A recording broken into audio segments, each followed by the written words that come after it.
It began, as so many stories do, with love. But not the kind that stays, not the kind that grows old. This was the kind of love that blooms quickly, blazes hot, and when it fades, leaves behind scorched earth. In a quiet courtroom tucked away in New York City, a trial was about to begin. One that would not only impact the lives of two people, but change the way alimony was viewed across the entire country. Welcome to the Verdict Diaries. If you're new here, we bring you the most powerful, real-life courtroom stories filled with emotion, betrayal, and redemption. Subscribe now so you don't miss tomorrow's episode, because every story has a lesson that could change your life. Back to the courtroom. On one side of the room sat Julia Kendrick, a self-made interior designer who built her brand from the ground up. Julia had once been a woman in love, married to Matthew Baines, a tech investor whose luck had skyrocketed thanks to a perfectly timed IPO. When they met, Julia had nothing. And Matthew? He wasn't rich yet, but he had a dream. Together, they made sacrifices. They moved into a tiny studio apartment.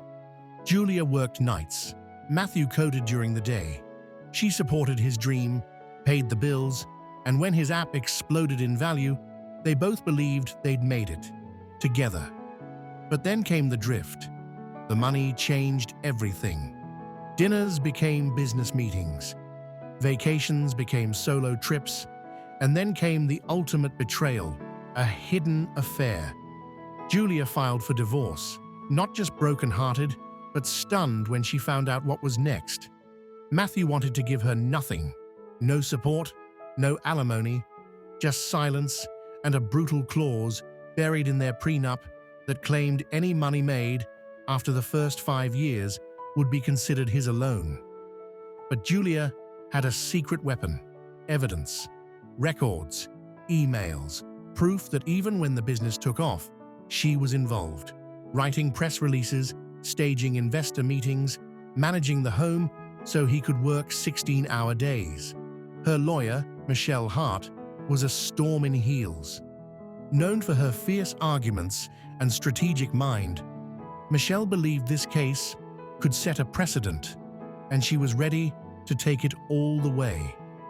In court, Michelle didn't just talk about contracts. She talked about contributions, emotional, physical, invisible labor, the kind women have done for centuries without recognition. Matthew's legal team argued the contract was clear. The prenup excluded future earnings. He owed Julia nothing beyond what they agreed to 10 years ago.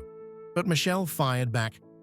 A contract signed in good faith can become unjust if built on shifting power, betrayal, and the silencing of contribution. The judge listened. Jurors watched. The media caught wind. Soon, Julia's case became national news. Talk shows debated the meaning of partnership.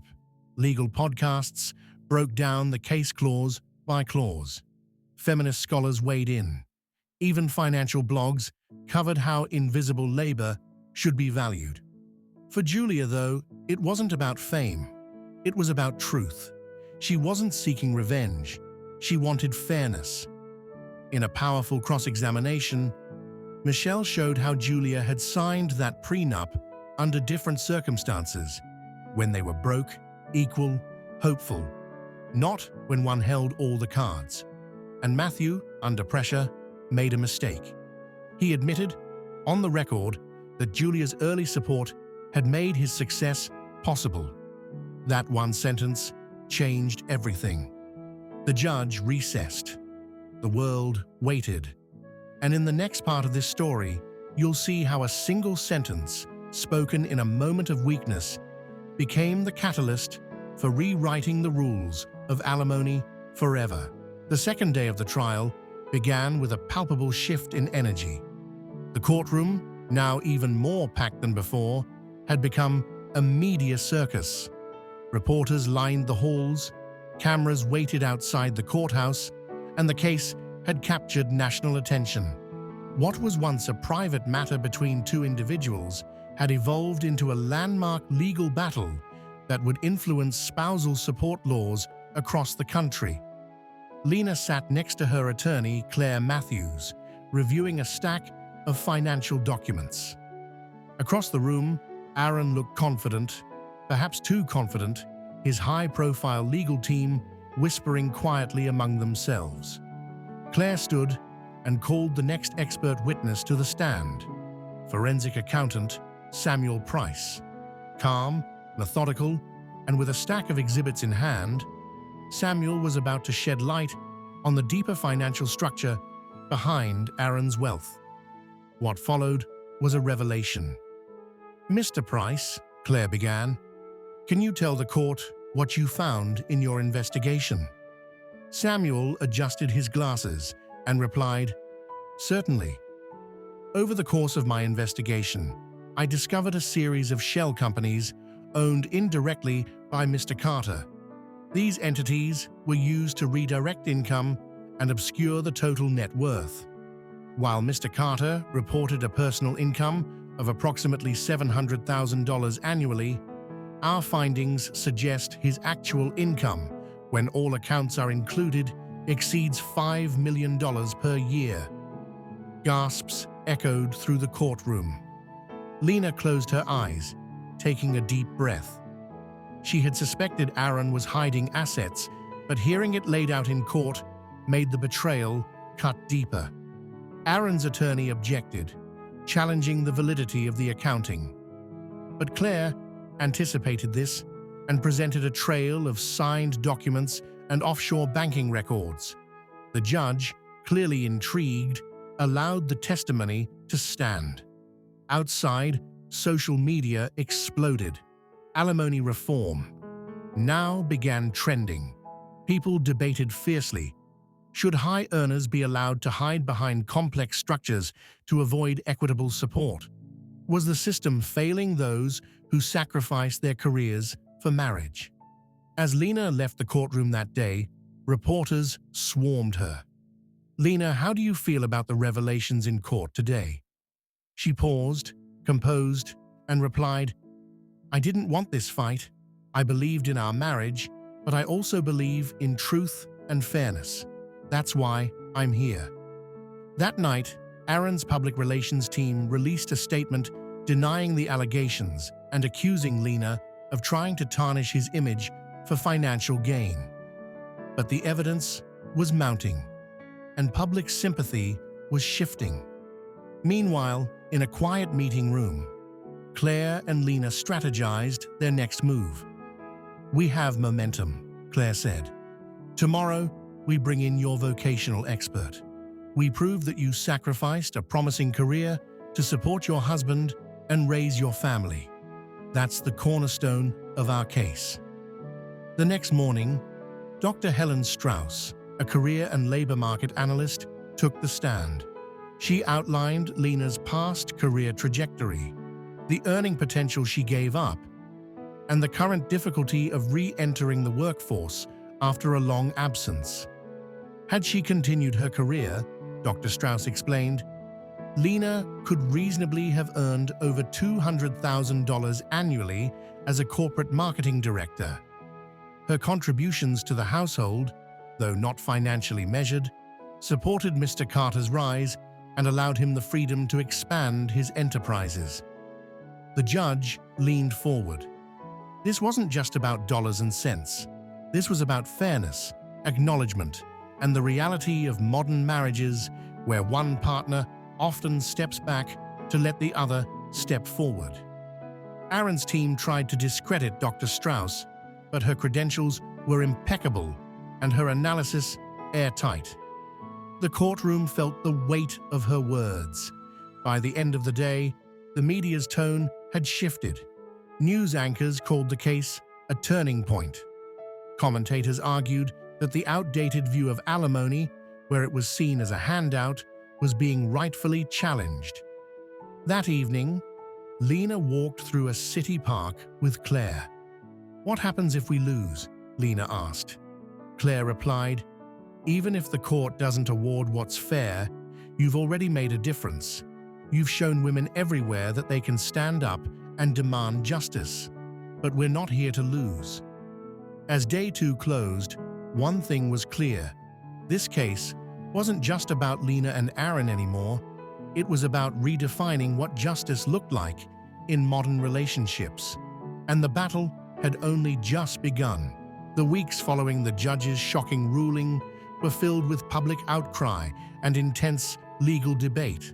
Newspapers ran headlines about the trial, evening talk shows discussed its implications, and law professors weighed in on the potential ripple effects across the country. It had become clear. This case was more than just one couple's dispute. It was a catalyst for change. Behind the scenes, Maya's legal team worked tirelessly to ensure the judge's decision would hold up against any appeals. Martin's camp, as expected, filed for an immediate stay, hoping to overturn the ruling in a higher court. But unlike the initial trial, the tide had turned. In appellate court, the focus shifted from the specifics of Maya and Martin's marriage to the broader question of fairness in alimony laws. Attorneys argued over historical precedents, gender roles in modern households, and the economic reality of stay-at-home spouses. Maya's team presented data showing that many spouses who sacrificed careers for family were left financially vulnerable after divorce. They stressed that compensation should be rooted not just in income disparity, but in contributions made to the marriage. As hearings continued, Maya found herself unexpectedly becoming a voice for reform. Women's groups, advocacy organizations, and even some lawmakers began citing her case as a turning point. Interviews, speaking engagements, and opinion pieces followed. Maya used these opportunities not for personal gain, but to advocate for others like her who felt voiceless and financially discarded after divorce. Her words carried power. "This isn't just about one woman asking for money," she told a national news outlet. "It's about acknowledging unpaid labor. It's about recognizing sacrifice. It's about fairness." Meanwhile, Martin's public image continued to suffer.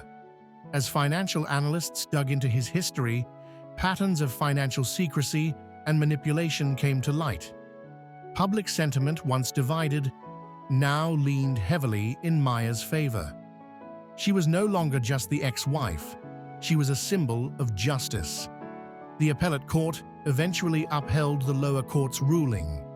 But more importantly, their decision included a written opinion that questioned the validity of traditional alimony standards in modern marriages. The opinion didn't change the law immediately, but it set the groundwork. Across the country, family courts began citing the case. State legislators introduced bills aimed at updating spousal support guidelines. Legal forums buzzed with discussions about balancing financial independence with marital support. Through it all, Maya remained grounded. She knew her battle wasn't just legal, it was personal. She was fighting for the years she gave up her career, for the nights she stayed awake with their child, for the invisible work that had kept their household running.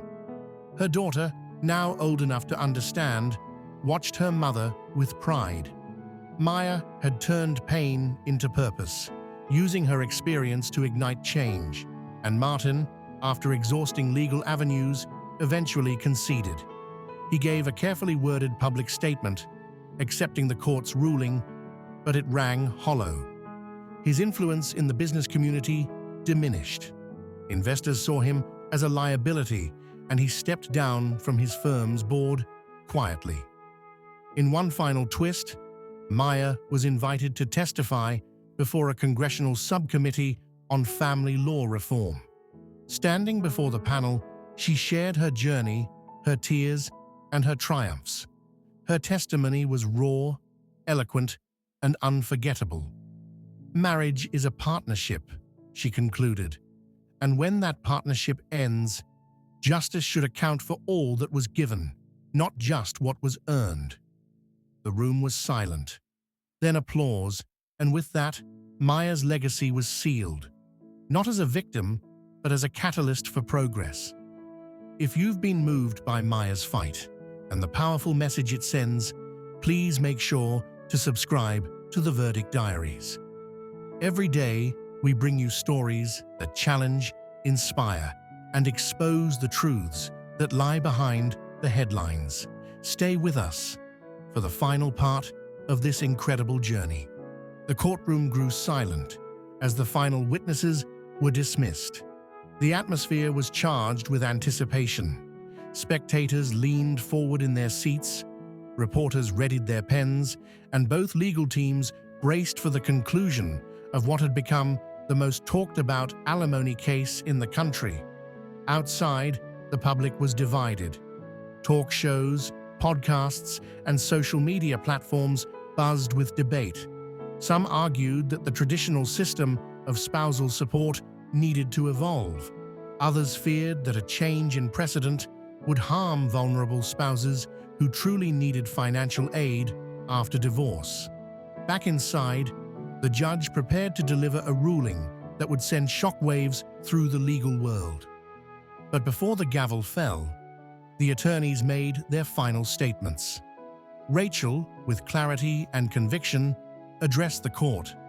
"This isn't just about my client. It's about fairness in a modern world.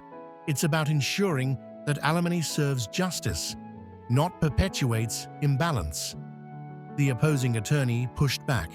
"We must not forget the purpose of spousal support, to protect those who have sacrificed their careers and time in service of their families."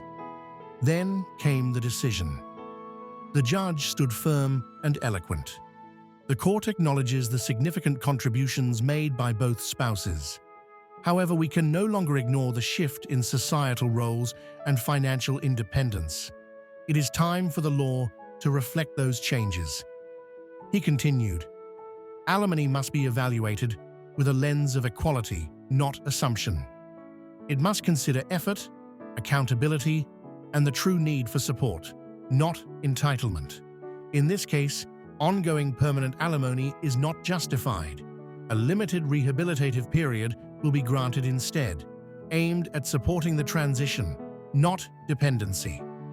Gasps echoed through the courtroom. The ruling didn't just resolve the case, it redefined how future alimony decisions would be made.